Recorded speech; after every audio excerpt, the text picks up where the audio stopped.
jelas adalah teman-teman yang ditolak ini orang yang tidak terstandar oleh MUI, tidak mengikuti standarisasi dai di MUI. Kalau Sakit bisa bahasa Arab belum. Saya juga ingin bertanya nih kepada biasanya duer. Orang-orang Salafi ini tidak memenuhi standarisasi MUI. Kalau seperti Gus Ikdam begitu, Gus Ikdam itu sudah kenapa? memenuhi standar. Oh, ada Di artisnya majelis-majelisnya mungkin ada dipertanyakan. yang jejingkrakan juga, joget-jogetan. Nggak ada itu Gus Ikdam cacing kerakan ini, ngata ini. Mungkin Seperti Ali Gondrong. Oh, Ali Gondrong Apakah yang itu dimaksud. standarisasi di dalam MUI? Terus pengajian-pengajian yang dijaga-jaga. Jadi itulah bedanya Salafi dengan ahli sunnah wal jamaah an-nahdiyah. Jadi kalau Salafi sini sudah menunjukkan bahwa dia itu Kang Heri Pras ini adalah Salafi Wahabiyah yang jelas dalam dakwahnya, manhajnya itu garing untuk masyarakat Indonesia terlepas banyak pengikutnya ya. Jadi kalau sholawatan pakai tangan atau apa lepas dari di internal NU juga banyak yang enggak cocok ya, tapi itu menunjukkan bahwa Salafi itu garing, jadi nggak ada seni, nggak ada budaya, nggak apa, pokoknya slogannya kembali ke sunnah Al-Quran, sesuai Quran dan sunnah, nggak, itulah kepedoman Salafi, makanya nggak pernah nyambung. Maaf bagaimana nggak pernah nyambung. Kita lanjut. Apa itu termasuk standarisasi dari MUI? Ustadz Firanda, beliau adalah seorang dai yang mengisi kajian di Mekah Madinah. Standar Madinah itu, standar Mekah. Allah. Bawa-bawa Allah juga dia. Jadi standar Madinah, standar Mekah itu belum tentu juga bisa diterima di budaya Indonesia ya. Kita sama-sama Islam, bedanya Islam hadir di Indonesia itu dia membumi, bukan dibawa Salafi Wahabi, bukan, tapi dibawa oleh wali songo. Mereka banyak dari kalangan sufi, bertarekat dan lain sebagainya, sementara Salafi Wahabi dia nggak mengenal itu, bahkan dalam manhajnya memandang bahwa sufiyun, kuburiyun itu ya sesat. Kalau Wahabi Salafi berkuasa di Indonesia ya bisa dibantai juga orang-orang NU yang menganut ajaran ahli sunnah wal jamaah dengan berkiblat ke sufi ya. Lanjut. Bismillahirrahmanirrahim. Ini kalau waktu kecil saya diselentik sama guru ngaji saya itu Hirrahmanirrahim. Nanti itu nanti panjang, nanti itu soal tajwid dari Kiai Khalil Nafis, di mana beliau memberikan pernyataan bahwa kita itu di dalam menyikapi perbedaan di dalam Indonesia ini harus ada persyaratannya. Misalkan ustadz-ustadz yang selama ini nih. Oh ya, tadi dia menyentil bahwa Khalid Basalamah, Syafiq Basalamah itu standar Mekah Madinah. Belum tentu standar Madinah itu bisa dipakai Indonesia kan. Seperti Ibnu Taimiyah, itu juga standar internasional, bukan standar Mekah lagi. Tapi apakah fatwa-fatwanya itu bisa dipakai di Indonesia? Kan enggak juga. Jadi ini bukan masalah prinsip. Kiai Khalil Nafis bermasalah. Jadi memang mereka itu bermasalah. Kenapa lah mereka itu sampai dibubarkan? Karena punya masalah itu. Dan apa masalahnya? Coba kita simak dan dengarkan. Ya emang masalah. Permasalahan yang ada pada ustadz-ustadz Salafi ini. Kita itu memang kalau di dalam menyampaikan atau syiar lah ya, kajian. Jadi ya Kang Pras ini lagi ngomentari ya Khalil Nafis di MUI ya. Ajaran atau seperti apa bagus? Karena catatan dari Ansor tadi cukup banyak nih. Ustadz ini melakukan kajian-kajian dengan tidak mengedepankan NKRI dan lain sebagainya. Ya, kita kalau dari ajaran Islam nggak boleh ditambahin, nggak boleh dikurangin. Apa aja bisa tidak boleh ditambah dan tidak boleh dikurangi. Ya betul. Ya, tidak boleh Itu biasanya slogan Muhammadiyah. Saya waktu kecil SD saya di Muhammadiyah. Jadi slogan Muhammadiyah itu agama tidak boleh ditambahi dan kurangi. Ya mungkin titik temunya kenapa ada persamaan antara Muhammadiyah dan Salafi walaupun secara manhaj itu berbeda. Kesamaannya adalah sama-sama ingin memurnikan Islam itu. Lanjut. Aduh, lanjut guys. ditambah dan dikurangin tuh sesuai disampaikan oleh Nabi Muhammad yang ada dalam Al-Quran dan Al-Hadisnya. Dan begitu juga dengan pendapat para sahabat, ya. Dan keempat, Imam Mazhab. Begitu. Jadi musyrik itu jelas ada gitu loh. Jadi tidak perlu kita mengubah kafir menjadi musyrik kafir aja, musyrik aja, tapi tidak berarti kita menyebut mereka kafir atau musyrik mereka. Ini kan ada dalam Al-Quran. Jadi tidak usah diubah. Mungkin dalam bahasa nasional boleh saja kita mengatakan non muslim, tapi begitu juga jangan sampai dilawan, tidak boleh itu karena dibikin qat'iyah gitu ya. Satu yang khilafnya jangan dibikin muttafaq. Contohnya umpamanya soal Maulid Nabi, ada orang mau merayakan. Qat'iyah itu kalau secara makna itu pasti, artinya bukan prinsip. Kalau perbedaan bukan qat'i, bukan prinsip, itu nggak masalah menurut Kiai Nafis. Tapi bagi Salafi itu qat'i, perbedaan seperti ada maulud, ada tahlil, itu qat'i, yang jelas itu sangat prinsip. Dan hal-hal semacam itu Tidak bid'ah. usah lah kita ngomongnya membongkar-bongkar itu dulu karena ada perdebatan panjang antara NU dan Muhammadiyah. Sekarang sama-sama kita udah nggak ada masalah soal kuno, soal Isra Mi'raj, soal ngomongnya ini 3 hari, 7 hari. Itu kan soal khilafiyah lah ya. Ini kalau saya ngelihat dalam jarak. Ya benar ini Gaya Cinafis ini, hal-hal yang menyangkut khilafiyah itu sudah lewat sejak zaman awal-awalan perbedaan itu antara Muhammadiyah dan NU. Ini Kang Heri Pras ini ya mungkin baru tahu lah, apalagi eranya era medsos, era digital, jadi dia mengangkat isu ini kembali. Sebagian teman ini yang senang saya membongkar khilafiyah dianggap wah ini dianggap seakan-akan adalah kesalahan total tidak ada dalam agama. Selama tidak ada agama, tapi Akbar juga tidak ada di dalam agama di zaman Nabi. Bongkar-bongkar orang marah gitu ya. Dibongkar-bongkar akhirnya marah. Allah. Di sini teman-teman sebenarnya bukan dibongkar, cuman dipertanyakan dalil sahihnya dari mana. Sama aja itu dibongkar-bongkar. Orang sudah menjadi bagian dari Ubudiyah Amaliyah NU terus dipertanyakan, sama aja dibongkar-bongkar. Itu hanya pilihan diksi ya. Ini Kang Pras ini ya juga ya itu tadi lagi semangatnya mungkin masih muda. Bagaimana cara merayakannya? Apalagi kita kan bisa melihat tuh kalau di Maulid Nabi ada keyakinan kalau arwah Nabi itu hadir ke situ. Sampai-sampai salaman dicium tangannya, ada videonya. Dan ada pernyataan juga dari Habib Syekh. Ya kalau keyakinan, kenapa? Emang kenapa masalahnya kalau Nabi itu seperti hadir? Orang iman kepada gaib itu juga bagian dari prinsip Islam. Yaitu Husain Ja'far Al-Haddad, di mana kalau arwah Nabi hadir sampai meninggalkan bekas pijakan kaki itu di pasir. Itu sungguh fitnah kepada Nabi Muhammad SAW. Dan di sini beliau menyatakan itu juga perlu, memang betul itu. Di sini kalau di dalam perkara kita ada juga orang yang nggak percaya.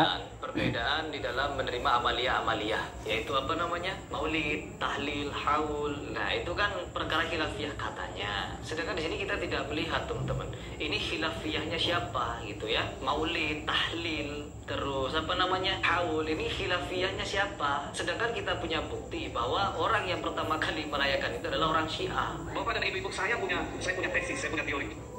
Nah ini upaya Kang Heri Pras ini dalam membenturkan, atau sebenarnya dia akan mengarahkan bahwa amaliyah NU itu berasal dari Syiah. Itu sebenarnya itu, sehingga ketika orang yang mau sudah masuk Salafi atau Wahabi ya baik Syiah atau NU itu sama-sama sesat sebenarnya.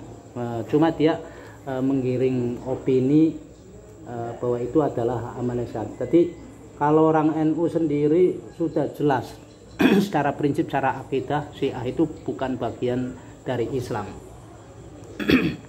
Tapi dia narasinya itu berasal dari Syiah. Bahwa ini adalah usaha salafiyin, wahabiyin, bukan usaha Ahlussunnah wal Jamaah. Salafiyin yang ingin memecah belah antara NU dengan Syiah. Salafiyah yang ingin memecah belah antara ulama-ulama sunnah dengan Syiah. Maulud bid'ah, orang Syiah yang pertama yang membawa maulud yang dipakai oleh Ahlussunnah wal Jamaah. Orang Syiah yang pertama membawa hol dan dilanjutkan oleh NU.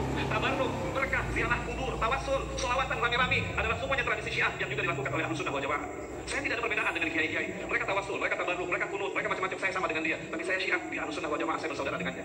Tetapi kemudian Salafiyah yang mengatakan bahwa ini bid'ah, lalu dia Kalau tabarruk itu zaman Nabi sudah ada hadisnya, itu jelas bisa dicari itu di Bukhari Muslim, tabarruk ya. Kalau tawasul terus ada persamaan, itu adalah tradisi yang sudah berjalan sejak lama ya, sebagian dari Amaliyah atau Ubudiyah NU, bukan masalah prinsip. Kalau Syiah kan itu udah prinsip, karena kita tahu banyak sekali jenis-jenis Syiah, dan sebagian menganggap bahwa hanya Ali yang jadi panutan Abu Bakar, Umar, Utsman itu bukan dari, bahkan melaknat ya, itu nggak ada tolerir, nggak bisa tolerir lagi tuh. NU sudah jelas. Katanya, tetapi ini adalah ulah-ulah atau usaha-usaha yang dilakukan oleh Salafiyin untuk memecah belah antara Syiah dan NU. Jadi Syiah dan NU ini jangan dipecah belah teman-teman, karena mereka mau bersatu gitu ya. Allahu Akbar. Jadi kembali lagi pada pembahasan. Ini khilafiyahnya siapa? Jadi kalau soal belah adu domba baik Syiah atau Wahabi itu saling menuding adu domba. Jadi kita ikut mazhab yang mana nih masalah kunut? Begitu kan. Tetapi kalau masalah maulid Nabi, ini keempat imam mazhab siapa nih yang ngajarin? Gak ada yang mengajari maulid, teman-teman. Terus Nah ini udah nampak kan. Makanya kita akan pernah nyambung sampai kiamat pun nggak pernah antara Salafi. Yang harus dilakukan adalah saling menghormati. Ustadz Salafi, Wahabi itu dalam ceramahnya udah itu soal prinsip, biarkan kalian sendiri yang mengamalkan kalau itu nggak bisa. Tapi ketika disampaikan ke publik, mereka punya media, punya radio, punya channel, terus ketika ada kajian di tengah-tengah lingkungan NU, ya wajar mendapat penolakan, bahkan pembubaran, walaupun lepas bahwa hal itu banyak yang mengkritik ya. Seperti dikatakan siapa? Hadiah Yasegang hadir di Jelongok, Nabi Khidir, Syekh Jalani hadir di situ. Hadir semua sampai Nabi Muhammad hadir juga ke sana. Allahu Akbar. Itu perkara maulid. Kalau tahlilan, nah tahlilan juga keempat imam mazhab tidak melakukan, teman-teman. Keempat imam mazhab tidak melakukan. Nabi Muhammad tidak melakukan. Padahal ditinggal wafat oleh orang. Dia nggak tahu tahlilan itu definisinya seperti apa. Kalau tahlilan itu ya la ilaha illallah. Mungkin yang dimaksud tahlilan ya mungkin tradisi NU ya. Kalau tradisi itu yang penting tidak menyalahi prinsip. Di situ tahlil ada bacaan la ilaha illallah, ada zikir-zikir yang lain yang jelas.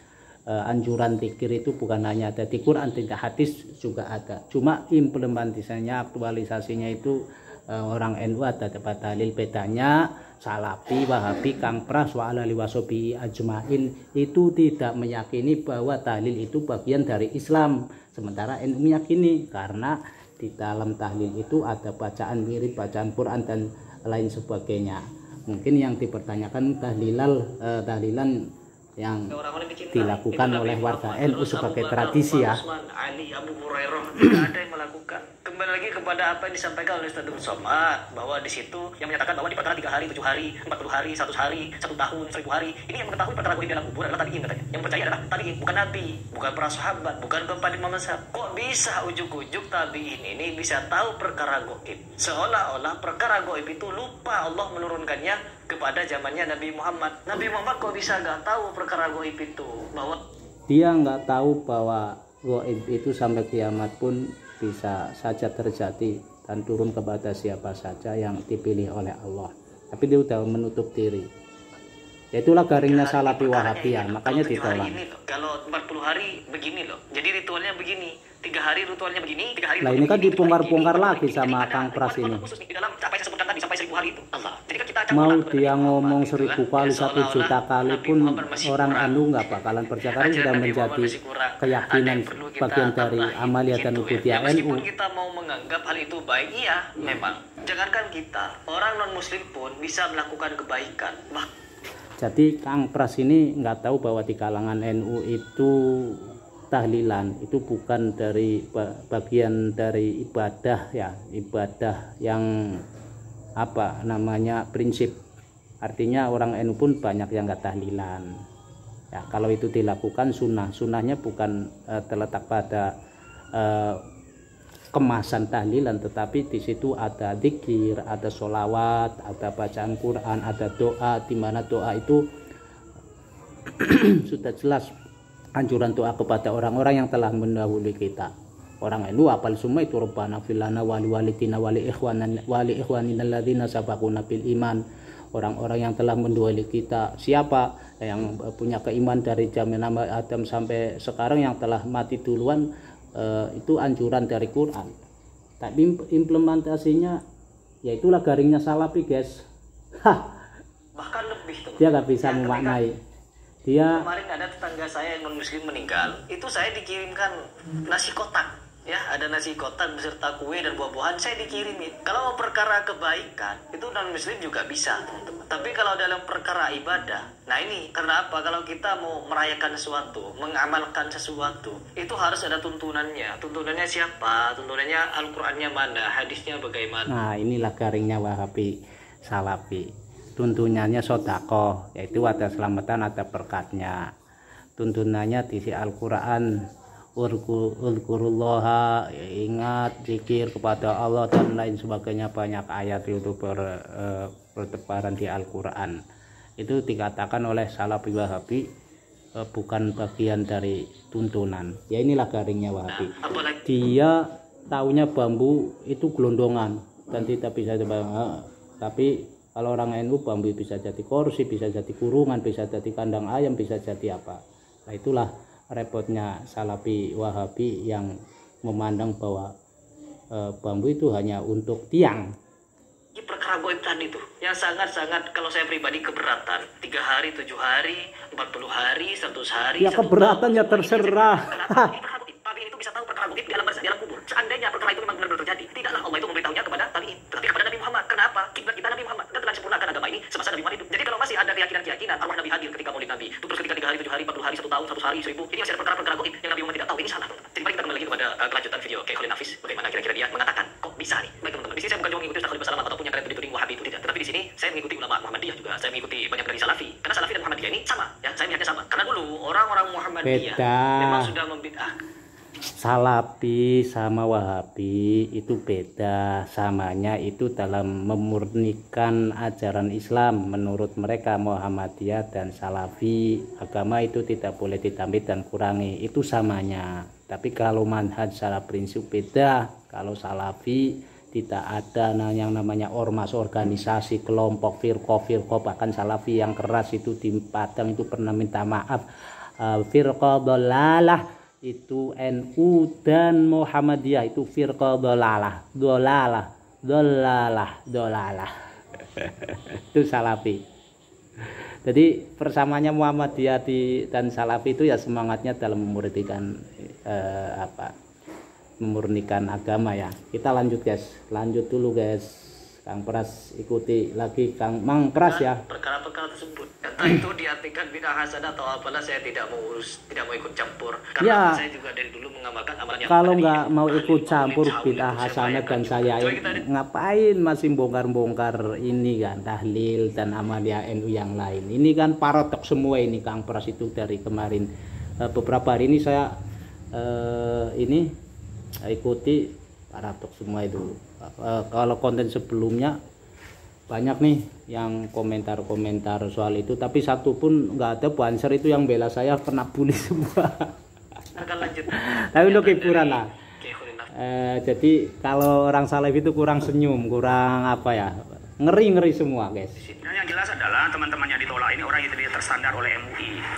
Tidak mengikuti standarisasi dari di MUI. Kalau mengikuti standarisasi di MUI, dia udah tahu mana konsep Islam wasatiyah, Islam yang moderat itu seperti apa. Tidak berarti dia meninggalkan Islam, tidak, tetapi memahami mana yang sifatnya sabit, mana yang mutaghayyir, mana yang ini tetap tidak boleh juga otak-atik seperti akidah, mana yang ini. Yaitu Pak Kiai Khalil, mana tahu Salafi itu ada wasatiyah, ada lain sebagainya. Mereka nggak belajar, nggak ada istilah belajar usul fikih ya.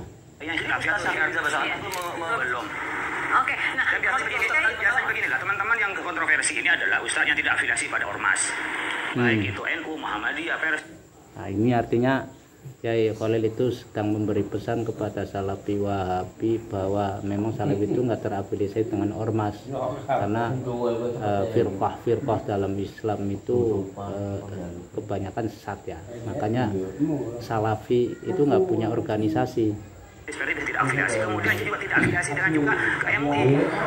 Dia berdiri sendiri. Biasanya menyampaikan dakwah itu dia tekstualis gitu ya, yang dia pahami itu kan ada lagi fun kebenaran semata dan sendiri, tidak berharap perbedaan pandangan orang lain, sehingga ada reaksi gitu dari yang lain. Sehingga menurut saya adalah evaluasi. Kalau ada dai harus ngajak pada orang lain, kemudian ada orang yang lain menolak, harus introspeksi pada dai mana yang melanggar hukum gitu ya.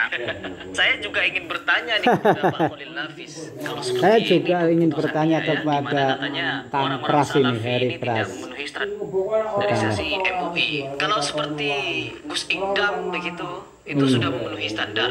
Di mana di majelis-majelisnya ada yang cicingkrakan juga. Nggak ada itu Gus Ikdam cicingkrakan itu, nggak ada itu.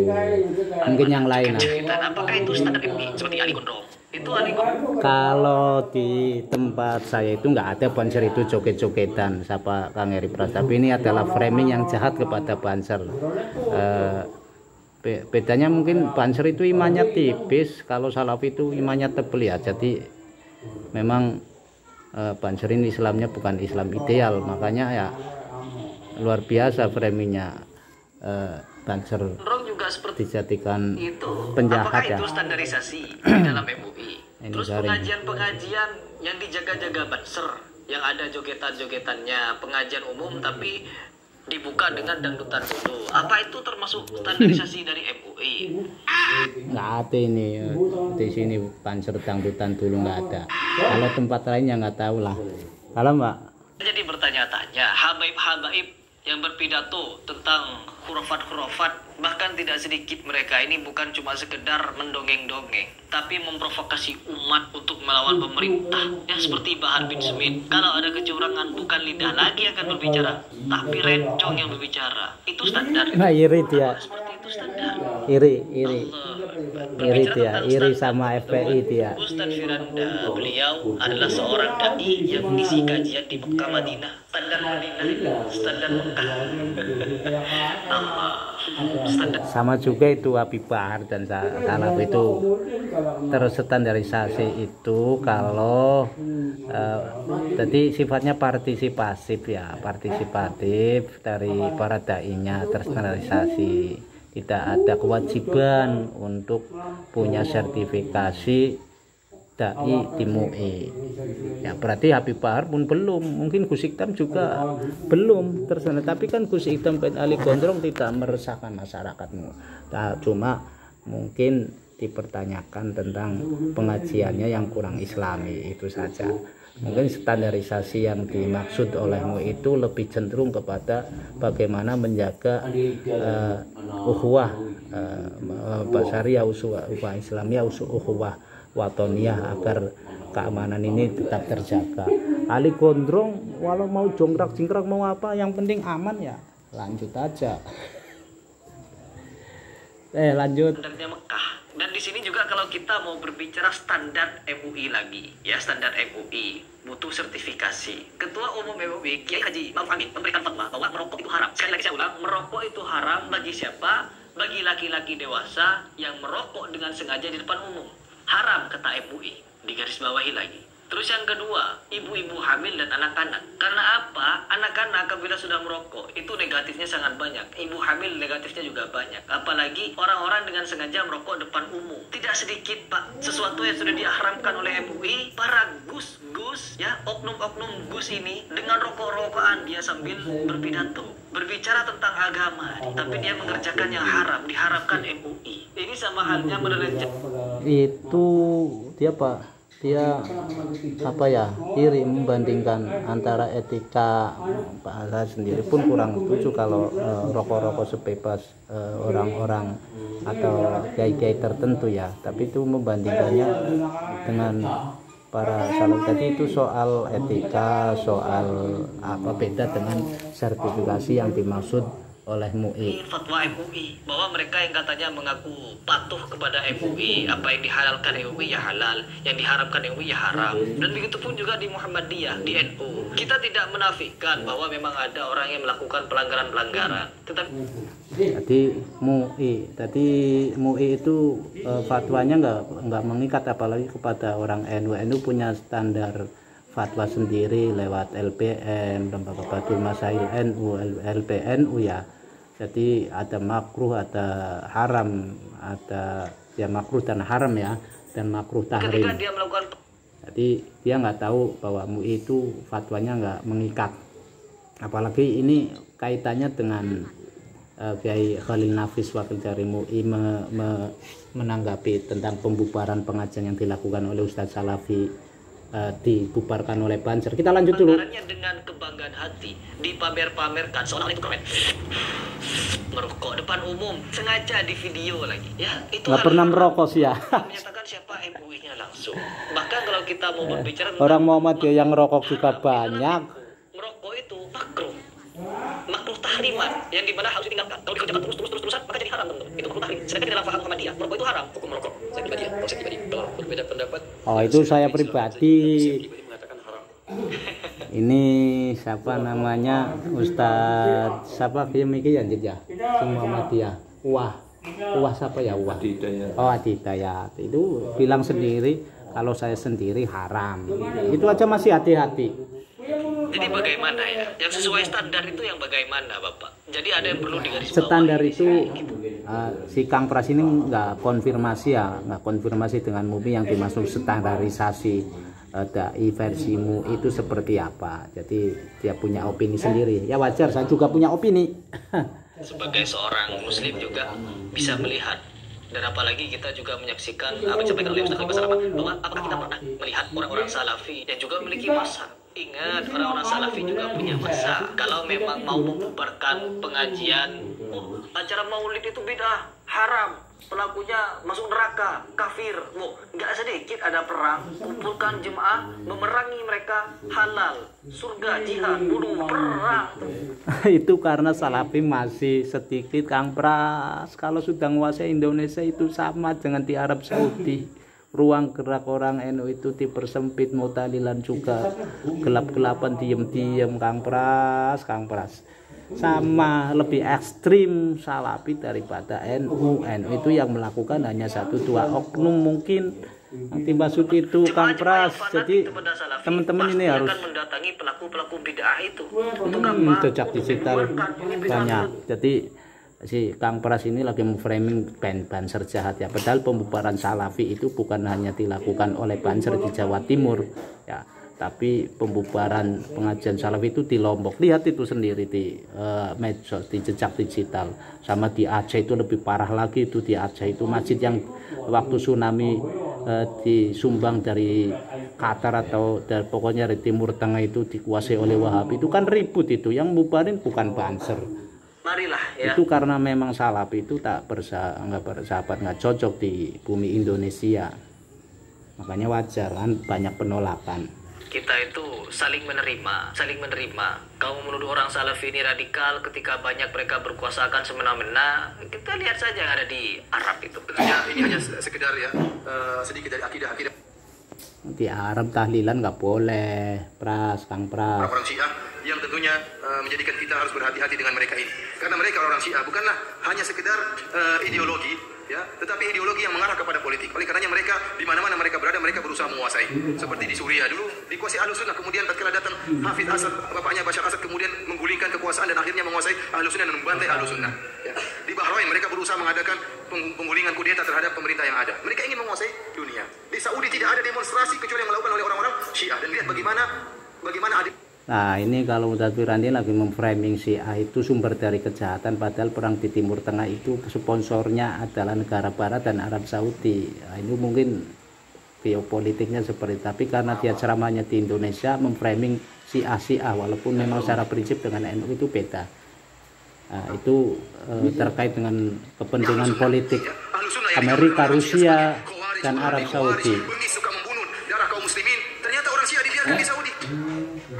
Bukan orang Syiah tinggal di Qatif misalnya di daerah timur Saudi, bahkan tinggal mereka juga sebagian di kota Madinah. Mereka diberikan hak sebagai negara, mereka sebagai pemerintah Saudi, mereka juga boleh berbisnis dan mereka juga bahkan masuk dalam sebagian negara sebagai polisi dan yang lainnya, orang-orang Syiah, dan mereka juga kalau sakit gratisan. Coba kalau Ahlus Sunnah di daerah Syiah, dibasmi dibunuh, dipersempit. Ada pun Ahlus Sunnah, orang Sunnah tatkala orang Syiah. Orang NU yang kuliah di sana enggak tuh? Yang kuliah yang program menukar pelajar. Ini sebenarnya yang musuhan ini Wahabi sama Salafi nih guys. Demikian sikap beliau terhadap orang-orang munafik. Orang-orang munafik. Karena orang Syiah mengatakan kalau kami memang bukan orang muslim, kenapa kami boleh berhaji dan umrah di kota Makkah dan Madinah? Jawabannya karena KTP-mu KTP Islam, KTP Islam. Coba kalau KTP-mu KTP Syiah, dia tidak akan masuk di mana? Ya karena memang rukun Islamnya ada hajinya ya. Kenapa nggak boleh? Berhaji di Mekah dan Madinah. Kenapa KTP-nya KTP Islam, KTP Muslim? Tapi kalau KTP-nya Ahmadiyah tidak akan dibiarkan masuk. Karena ikhwan fillah Allah yakum, bagaimanapun kita berbuat adil kepada mereka, kita tetap harus berhati-hati. Karena orang-orang Syiah mereka punya makar. Jadi saya masih bertanya-tanya ini kepada Pak Khalil Nafis. Saya juga bertanya-tanya sama Kang Pras ini, sudahkah dia menanyakan standarisasi penceramah sama Pak Khalil Nafis sama MUI? Ya teman-teman, itu saya ingin sampaikan di video ini yang saya ingin bagikan kepada kalian. Semoga nanti ke depannya tidak ada lagi pembubaran-pembubaran ya. Karena apa? Tidak ada satupun dari jemaah Salafi membubarkan pengajian kalian. Jadi kalian juga jangan berani membubarkan Salafi. Saya senang bicara. Oke, itu dulu guys. Ini hanya video reaksi sama sih. Kalau ini dianggap pansos ya, namanya dalam dunia YouTuber ya, yang bikin YouTube, namanya YouTuber yang bikin blogger yang bikin kontener. Jadi saya sebagai kontener ya wajar kalau pansos sama Kang Eri Pras juga pansos bahas pansos itu kan, pansos sama Syafiq Basalama. Baik dulu, kalau ada salah kata, assalamualaikum, mohon maaf warahmatullahi wabarakatuh.